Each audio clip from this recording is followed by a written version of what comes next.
Please welcome Miss Emily Kate Symes of Ecolove. Thanks for having me, Chi. It's good to see you again.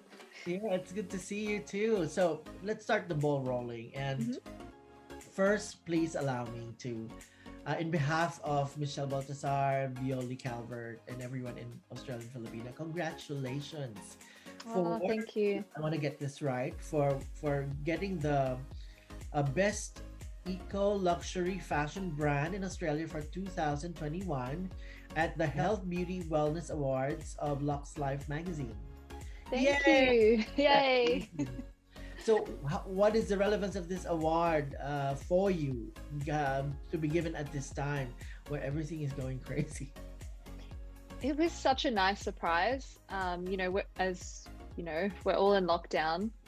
Having to close the store doesn't come without its challenges. So, this award has been great because it puts us on a global scale. So this award is from the UK. It's from Lux Life magazine, and they hold every year different awards. So they've got tourism awards. This one happens to be the Health, Beauty and Wellness Awards, which EcoLove became a finalist, and then they sent us a notification that we had actually won the award. So Can you explain to us first, to our new viewers, what is the connection of fashion and sustainability? Well, a lot of us love fashion because they feel like, wearing fashion, choosing the type of fashion that you're going to wear is an extension of how you see yourself, right? So whether that be, you've got quite a loud personality, or, you want to feel quite free, you want to make a statement, fashion can really do that for you. And the statement we're trying to make here is you can look great. However, it doesn't have to cost, our resources, and it doesn't have to amount to 6,000 kilos of textile waste every 10 minutes, which Australians produce here in Australia. So we're trying to show that you don't have to compromise on quality or style. You can still look fabulous, but it doesn't have to cost the earth.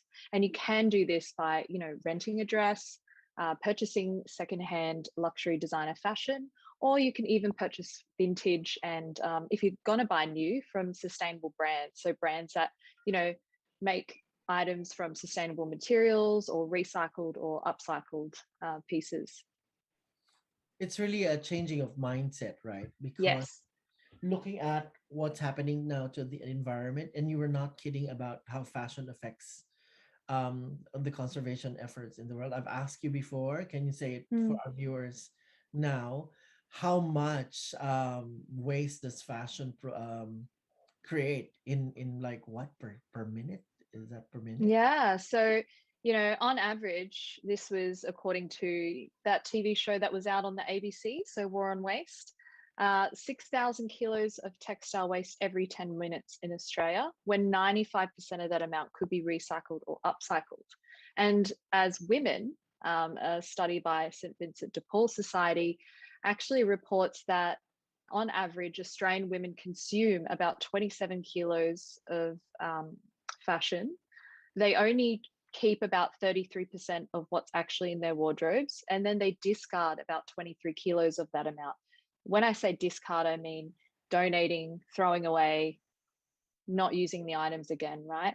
So that's alarming.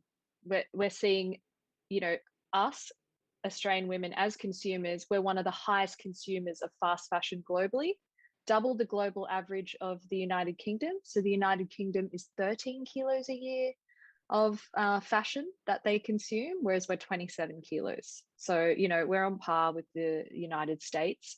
It's a huge issue. Big companies out there I see during the pandemic are doing billions of dollars, and they're targeting young millennials as well. This is, that society of convenience, that planned obsolescence. Got to have that thing quickly, got to have that new it dress that's quickly replaced by the next seasons. And that convenience can be a real bad problem within our society. We need to look at how we're using fashion. Is it made well? Is it made to last?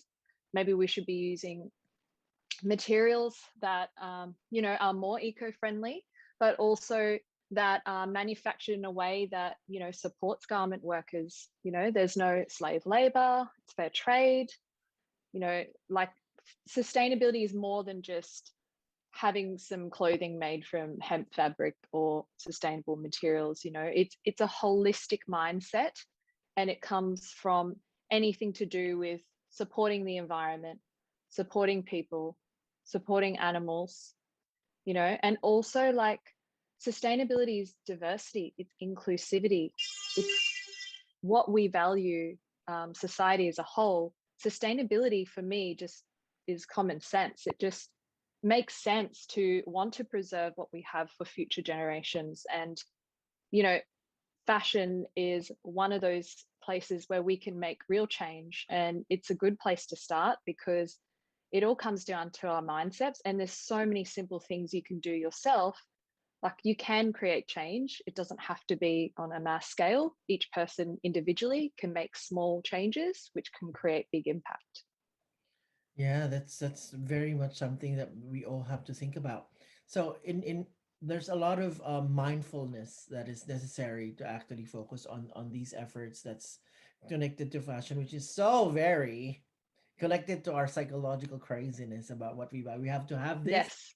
We have to look like this, and sometimes you don't really understand fashion. That's why you lock Mm, into the brands, and that's a very good lesson that Ecolove is teaching, especially the young ladies who are buying their brands for the very first time, right? So, what other things are you focused on during this all crazy lockdown period? yeah. So, you know, I wanted to extend Eco Love further. So last year we saw our number of zero waste workshops, which we did with Wallara Council.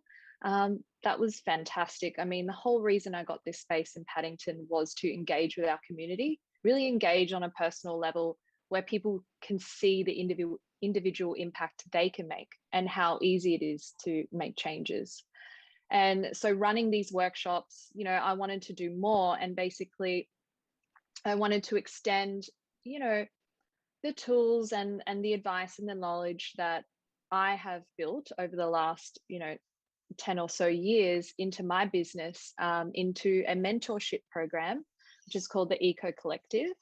Basically, it teaches anyone who wants to start or grow their existing business in a conscious way that impacts lightly on the planet. So, you know, whether that be a sustainable t-shirt brand, or, you know, if they are, you know, a spiritual practitioner that wants to do things more sustainably, you know, it's not limited to, you know, fashion. So you can use it in many different industries, but you've got the support network behind you, which, you know, when you're starting out in business, it's very hard to motivate yourself, Mhm. to be connected, to find like-minded people and really have that support. So having that mentorship, having a bunch of mentors, including myself, and a community of like-minded beings who are on the same path, sharing knowledge with each other, you know, I feel like that is what is lacking.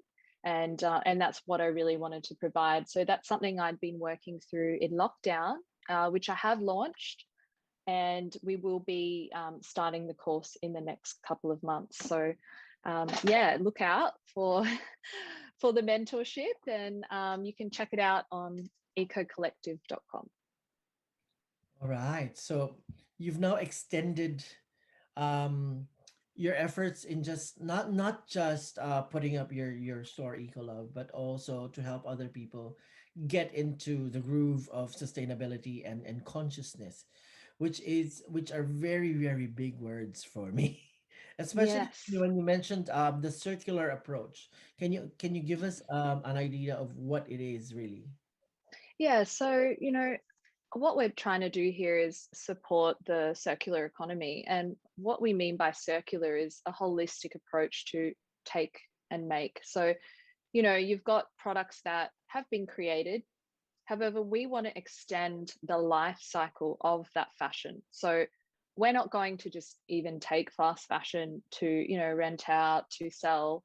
We are only taking quality, luxury, high-end pieces that can continue to extend its life cycle beyond, say 5-10 years even. So, it's shifting those perceptions so that people are choosing quality over quantity, things that are made well, made to last.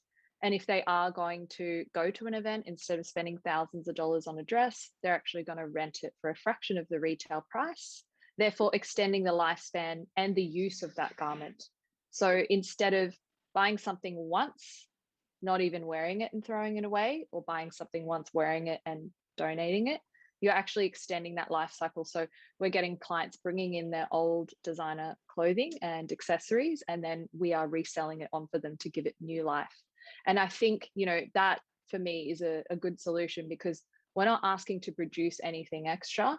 We're not wanting to promote that planned obsolescence. We really want to just make the most of what's already out there, what's already created in existence, and just prolong and extend that life cycle even further, therefore reducing the amount of waste and saving on precious resources. I do speak about some of this, how to do that, with the mentorship, how to start a conscious business and how to grow a sustainable business, through my new podcast called The Conscious Eco. Yeah, and all these information are now available through your efforts. What I find really very interesting is that going into Ecolove is like a first young lady's lesson into understanding brand. Yes. Right? You don't have that. We well, probably the very rich people, but you don't have that hand holding process where you get to choose which brand you're going to wear and what brand suits you, etc. Or even understanding what a real luxury brand looks like. And Mm-hmm. that's something that you teach in Ecolove, right? Yeah, definitely. What we're about is really honoring those heritage brands and honoring craftsmanship. As I mentioned before, honoring quality over quantity. So, a lot of the fashion we have here are either Australian or international brands, and of exceptional quality, or they're pieces that are from the runway, pieces that they only made, 30 units of ever in existence. And, they're archive pieces. They're pieces that you wouldn't be able to afford otherwise, a $3,000 dress, but you want to be able to have access to that as well. So part of what I find is sustainability is affordability as well. We want sustainability to be inclusive. Anyone should be able to afford to be sustainable. You've got a lot of these brands that are making things from recycled materials, and the price points are quite high. Well, what about the people on low incomes? Can they afford that fashion? So what we're trying to do is create, a safe space for anyone from any income, any background, can afford sustainable fashion, whether that be renting a dress, buying a vintage garment, or, purchasing a designer bag secondhand. All right. So this information is also made known to your 41,000. Oh my God, is it 41,000 followers on just Instagram, right? And it's still growing right now, and people are looking to you and your brand because you are now the go-to person when it comes to fashion and sustainability. Oh, thank you. In my research, you are entrepreneur, eco ambassador, model, designer, sustainability expert. Oh my God, when do you rest? um, Look, I do rest. I think that's important to have balance, but when you really love and you're passionate about something, it doesn't even feel like work. Yes, I get bogged down by the day-to-day mundane things that I'm sure most people don't want to do, but that is a part of it. That's a part of business. But the real love of it, my favorite parts are engaging with the community. And that's why I got this space, running those workshops and teaching those individuals like how much they themselves can create big impact just by making small changes. So for me, it's about having that balance. So yes, I do rest, as we spoke about before. Especially I find, this pandemic has really taught us to slow down. There is this hype around, I'm busy and I need to be constantly hustling to be successful or get anywhere. And I actually don't believe that to be the case. I think each person is different, and what works for them is going to be different. However, finding that balance within yourself. So making sure you have time to rest, self-reflect, This time is one of the first times in history, well, for my generation anyway, that's forced us to focus on the internal rather than the external, and to really sit with ourselves and reevaluate our lives, our careers, our relationships. What is it that I want to be doing in my life? Am I happy? Do I want to, continue my career? Do I want to achieve that dream or goal that I wouldn't otherwise have had? Whereas before, we're so busy, we're just go on, that we don't even have time to stop and think about those things, and we're constantly chasing. And I feel like this is like, of course it's a hard time, but there's so many positives. And I believe trying to be grateful. I mean, I know I'm grateful. Yes, my store is closed, but I try to focus on the positive. So my store is closed. However, I've got my health. I've got beautiful friends, support network. I still have my business. I'm still making sales online with, some business unfortunately had to close. And, there's a lot to be grateful for. We live in a beautiful country. And I think this time is the perfect time for, if you've been wanting to start that new business, if you've been wanting to make small changes, start now. It's never too late. Yeah, so this time it's focus on the opportunity, right? But Yes. you are very much familiar with that, living a really fast life. You're a model, you travel everywhere. And looking at how Ecolab started 8 years ago, it was also a time where you had to breathe and Mm. stop and realize what you really wanted. Can you tell us Yes. about that story? Yeah, definitely. One of the greatest gifts I've had in life is the opportunity to travel when I was younger. So I ended up getting a contract to model in Singapore, and I took the opportunity. I'm a Brisbane girl. I've always felt like I needed more from life. Um, I didn't think I could get that in my small town. And I just wanted adventure. I wanted to explore the world, who I was. It led me to Singapore. I modeled there for a few months, lived in a model house with 6 other girls from all different countries, The life, from yeah. Brazil, yeah, Brazil to the UK to the United States. And it really taught me that, if you want something and you have a dream, just go for it. Like, I had the opportunity. I was, you know, looking for something more. And eventually it led me to my roots. So being part Filipino, growing up, I wasn't always proud of my ethnicity or my heritage because, in Australia, yes, we are multicultural, but sometimes you don't always feel like, who you are is accepted. And even within modeling, like, I was getting jobs, but I knew that I had a huge market in Asia. So I traveled to the Philippines. I wanted to explore more about my mum's culture and understand a bit more about who I am. And my God, the people, and I met you, met you over there and did Yeah, and Fashion you, Week and for had the everyone's most knowledge, amazing memories. yeah, for everyone's knowledge, Miss Emily Kate Symes is one of the Philippines' top models. Major brands, major designers, she's in it. It wouldn't be complete without her on the runway. So she's Oh, thank major. you. I had fantastic memories, and it really made me proud to be Filipino because there's just so much humility. The people there are so resilient, so giving, so generous, even if they don't have anything. And after leaving that country, after living there for a year and a half, it opened up my heart, and it made me, you know, appreciate and respect my family, my culture, my heritage, who I am. And yeah, I've just always got so much love for traveling. And I think I wouldn't have had what I have now if it weren't for that experience. That's where I sparked the idea to start Ecolove, because I was doing a lot of self-development work and Mm. self-exploration. And I got into doing yoga, meditation, a lot of inner and shadow work to explore those deeper parts of myself, which then led me to believe, hang on, I'm really passionate about animals.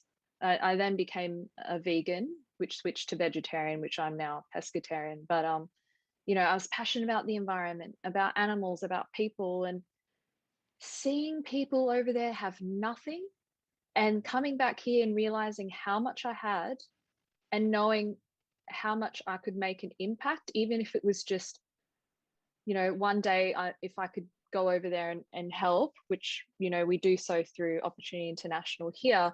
But it opened up my eyes to the amount of privilege I had and what I wanted to do with that privilege. And what I want to do with that privilege is to make the most of it, which means help people, which is to be of service.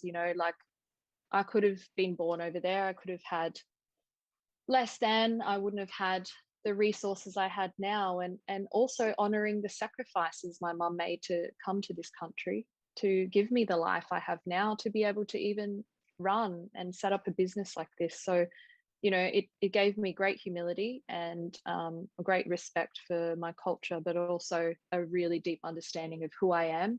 That led me to my business. And I think that is so important. Everything stems from understanding yourself and who you really are and what's your purpose here. And it stems from self-love and having the courage to step into your power. And aside from what society says, yes, sometimes we do have to take that job we don't want, we do have to sacrifice, but in the long term, don't give up and just pursue those things, because if that's your heart's desire, then you need to pursue that. Um, so one major thing that was pretty much interesting with your experience in the Philippines was your experience with Ukay Ukay, right? Can you tell Yes. us about that? Yeah, so I've always been an avid op shopper here in Australia, and I've always been op shopping since I was a little girl. It was a way for my mum and I to spend time together, and I loved it. When I moved over to the Philippines, I saw that they had op shops over there. However, they weren't called op shops; they were called ukay ukay, which meant dig dig. And I would just scour through and I would just be there for hours, hours. Oh my God, where's this amazing stuff come from? And it was like really good stuff you could find here. Um, anyway, I decided to do some research because I was really fascinated about where all this comes from and how it ended up in the Philippines. After doing extensive research, I realized that whatever actually doesn't get sold on charity op shops here in Australia basically gets forwarded on to what we consider developing countries like the Philippines, Ghana, for example. A lot of our waste here in what we call Western countries actually goes on to developing countries, and they take our waste. Now, this waste is being sold off to business owners. They're taking it in and then they're on selling it. So that's actually quite damaging. It all looks great on the outside, but when you actually dig deeper, you realize that the locals are buying more from Ukai stores than they should be, supporting local designers, local makers, and also traditional ways of making clothing in those countries dies. So, the traditional way of making clothing in the Philippines is weaving. Now, instead of locals buying clothes that are hand woven from their local maker, or buying from local designers, they're actually going to these ukai ukai stores because they're buying our waste, which they find fashionable, and taking on designer brands and fast fashion from the West, and wearing that instead. So this is really damaging to the economy, and it's damaging to the traditional ways of arts and craftsmanship in the Philippines. All right. So it actually does more damage than, Yes. but for us, really lay people, it's like cheap stuff, branded Yeah. stuff.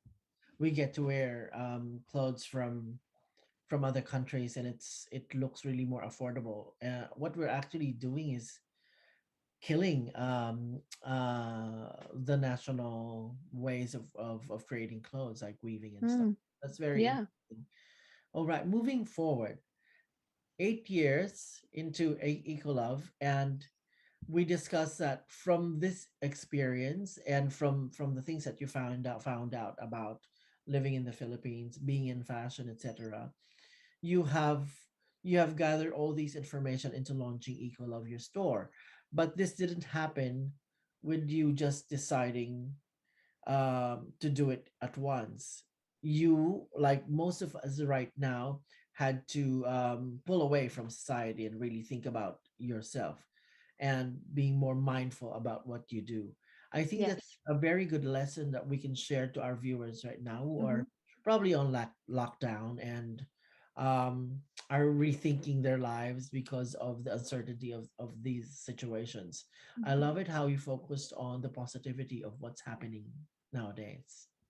Yeah, I think with any situation, like of course there's challenges and it is difficult. However, I always try to look at the positives. And how I do that is every day, what am I grateful for?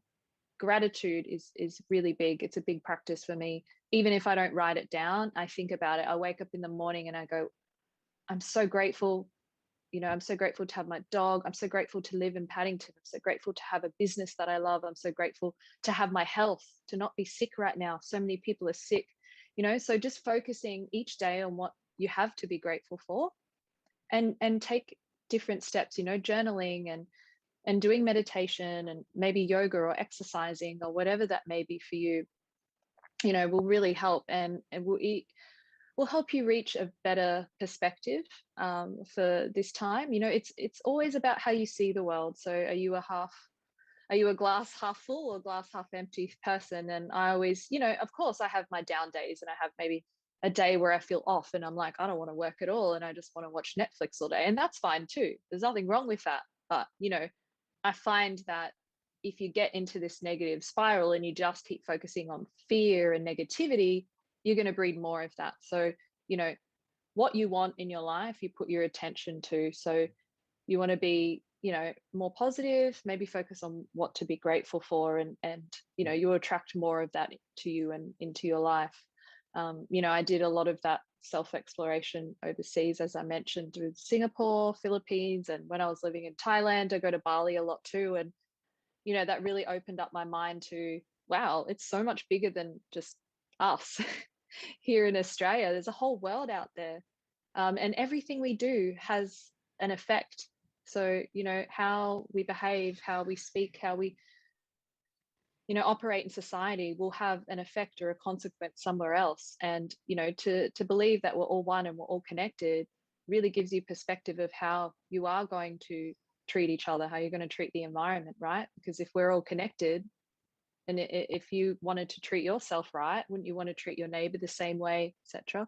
So, yeah, I think coming from it at that perspective, and realizing the world as a whole and we're all in this together is really what's going to, help shift and help you give a positive outlook. Yeah, so this level of mindfulness is really very important. If we actually think about it, the whole situation, the whole pandemic is asking us to recycle, recycle our thoughts, Yes. recycle Yeah. ourselves, and come out a little bit more special, a little bit more interesting, and Mm-hmm. we find more wisdom with our experiences in the past, because we're really cut out from everyone else out there, so we really have no way but to go into ourselves and Mm, rethink what we're doing with our lives right now. yeah. So that's a kind of a nice allusion to all of these things. Now, Yeah, definitely. yeah, so thinking about all these things, it sometimes becomes really daunting for a lot of people. Mm-hmm. So Yes. from from the from the queen of sustainability and conservation, how do we simplify this for people who are interested but don't know where to start? Can you give us like a 5 step or 3 step thing to begin our journey into sustainability? Oh, 100%. So I start with yourself. Get to know yourself. Really get to know yourself. So sit with yourself. Are you happy in your life? I find sustainability is more than just about wanting to help the planet. How can you help the planet if you can't help yourself? How can the planet be in a good state if you're not in a good state, right? Everything in the inner reflects outwardly. So it all starts within, and how you feel about yourself is really important. If of course you need the dark, you need the shadow to experience the light, you need that polarity. There's no wrong or right, it just is. But what what I'm trying to say is the first step is, if you really get to know who you are and why you're here and what your purpose is, even if it is to just be a mum and be happy with kids, if you know that wholeheartedly in your core being that that's what you're here for and that's what you want to be, then that's perfect. You know that you're here and you fulfilled your dream. And I find sustainability shouldn't just be about the environment. It should be about our mental health, our state of being, who we are and our whole world as a whole, holistically. And if we get that right and we focus on self-love and self-development, the rest will flow. The right career path will come to you, the right partner will come to you. Certain things will start to unfold, but definitely start with yourself and then make little changes. You don't have to do everything right overnight. You can just start with, taking a reusable coffee cup when you go and get your morning coffee, choosing not to eat meat or choosing to eat less meat, maybe only eating meat once a week, and stemming from there. You've got to do what works for you and what's sustainable for you. So, we're all here at Ecolove, we're all about doing what's sustainable for you. There's no judging. There's no, you're using plastic, this and that. We're all at a different point in our lives. We're on a different journey, a different level, a different income. So, sometimes eating healthy and being sustainable does cost more. But there are ways, you can be sustainable just by switching small things, by op shopping, by not buying fast fashion. Little small things collectively will make a difference. And that's all that I really think that people need to do is just to have those little collective efforts. Yeah, so just basically just don't be overwhelmed by this thought of really changing. So I'll give you a scenario. What if after we come out of this and we see each other on the other side, Mm-hmm. I'm in a shop, I'm in front of lots of beautiful things. Yes. What should I think first before I get my first item to buy? Yeah, definitely. Look, do I really need it? I mean, most times we don't really need anything, right? Like clothing, most of us at least have minimal clothes to wear. How much use am I going to get out of this item? Do I really need it? What's the quality? How long is it going to last me, right? I always say maybe there's this thing going around on Instagram, hashtag 30 wears. You can even give yourself an indication. I want to use this item at least 30 times. How much use am I going to get out of it? So, okay, this dress is, it's versatile. It means I can wear it season after season. I can wear it for work. I can wear it to parties. I can also wear it, on the weekend. So look at its versatility, opt for quality over quantity, made well, made to last, styles that are classic and trans-seasonal, so last you season to season. You can go for that dress that might be, crazy and out there if that's what you love, but maybe consider renting it out, Mm-hmm. or when you're finished with your clothing, you can swap. So when you're looking at an item, don't just think of that immediate gratification. Think about, am I going to really use this item? How much am I going to use it? Where is their quality there? So I always look at that. That's why I don't buy fast fashion, is because, unless I really have to, some certain things, people buy fast fashion for, like essentials like socks and underwear and things. But, if it is that item of clothing that you want to be able to wear again and again, make sure that the quality is there. Go for natural fibers. So leather, silk, wool. If you're vegan, you can find vegan leather alternatives. Try to avoid polyester. Polyester is terrible. So once you wash polyester as well, the microplastics actually go back into the ocean. The fish eat it. And then when we eat the fish, it goes into our body, it goes into our drinking water. They say we consume about 1 credit card worth of plastic every week. So Oh my, that's every that's just week. from drinking water. That doesn't include, the seafood you're eating. And Oh, are there other things that we should watch out for? Like, that's a very good information about well, poly. how you care for your clothes is really important. The choosing the fabrics, like, so buying natural fibers, don't buy polyester. If you are buying polyester, use a guppy bag. It's something that actually holds the microplastic in place. So when you wash the garment, you can dispose of the plastic so it doesn't go back into the ocean. Do your own research, like ask somebody in the store, ask questions. The most powerful thing is when you're buying something, instead of just picking something because it looks good, ask the sales assistant questions. How is this made? Who made it? Where does it come from? What is it made from? And then, you want to make sure that that item of clothing isn't just made in China from, slave labor or Bangladesh, one of those places. You want to know that it was made fairly and the person who made your garment also earned a fair wage and was treated respectfully. Don't ask questions. Yeah. Don't be afraid to ask questions. Yeah. All right. Consumers have a lot of power, and you have the power to vote for the kind of world you want to live in by voting with your dollar. Every dollar that you spend, you are actually voting for the kind of world that you want to see. I'm wondering now why you didn't join Miss Universe. Oh, you'd rock question and answer. Oh, thank you. Actually, my agent was Jonas, so I was with Mercator, and one of his women won Miss Universe, and I actually, Mal, my agent, actually asked, would you consider doing it? But I just didn't feel right to do pageants. I actually didn't like the being judged on the stage and the whole thing. So I just wanted to do it in my own right. But yeah, I do admire people for, doing that competition and, for what it stands for. And it doesn't matter because you're still a queen. You are thank you. Melody Queen, and we love all the lessons that you've been sharing with us here on Australian Filipina. And as soon as lockdown disappears, I'll come give you a big hug. Yeah, and Michelle too. Yeah, I miss you guys. A lot more things that people can watch out for from Ecolove.